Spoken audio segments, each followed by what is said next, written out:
Thank you, Mr. Chair. Welcome to the committee, Minister. It's good to see you back here. It's been 9 years since those devastating conservative cuts to the CBSA, which made our border less safe. And so to hear them at committee today asking for more resources when they significantly contributed to the deficit that the CBSA is operating by is really quite incredible. But I'm not going to let you off the hook either, because Ms. O'Connell asked you a question and you painted a pretty rosy picture. I'm going to read you a quote from Mark Webber from October 17th. He appeared at a press conference with NDP leader Jagmeet Singh. I'm going to read it out to you. Quote, "I'll be honest, the reality at CBSA is bleak. Staffing-wise, past Conservative cuts have left ports of entry severely understaffed. We would need almost 3,000 additional officers from coast to coast to coast to meet operational requirements. Current training facilities can only train up to 600 officers a year, which does not even cover attrition." So 9 years ago, we had devastating Conservative cuts. You've just tried to paint a rosy picture. Mark Webber's quote seems to be quite opposite to what you just told this committee. Can you explain the difference? Sure. Mr. McGregor, thank you for the question. I particularly liked the first part of your question. I thought that was excellent. I'm sure you did.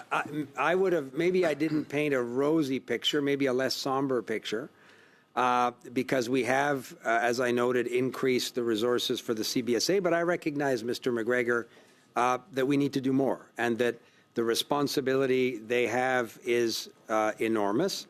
The kind of threats that we see at the border, human trafficking, gun smuggling, drugs, the criminal intelligence work that they do, the 200 criminal investigators that work at CBSA, these people are doing extraordinary work.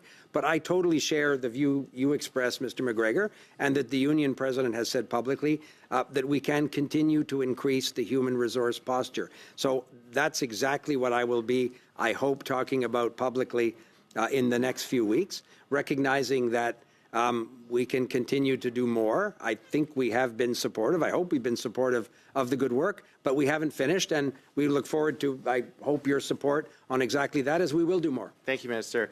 I want to zero in on your recent meeting with the President at Mar-a-Lago. I think a lot of what's been happening in Canada has been reactive to the President's comments. You know, what are we going to do? However, you need to remember that as a Minister of Public Safety, your first and foremost priority is for Canadians on this side of the border.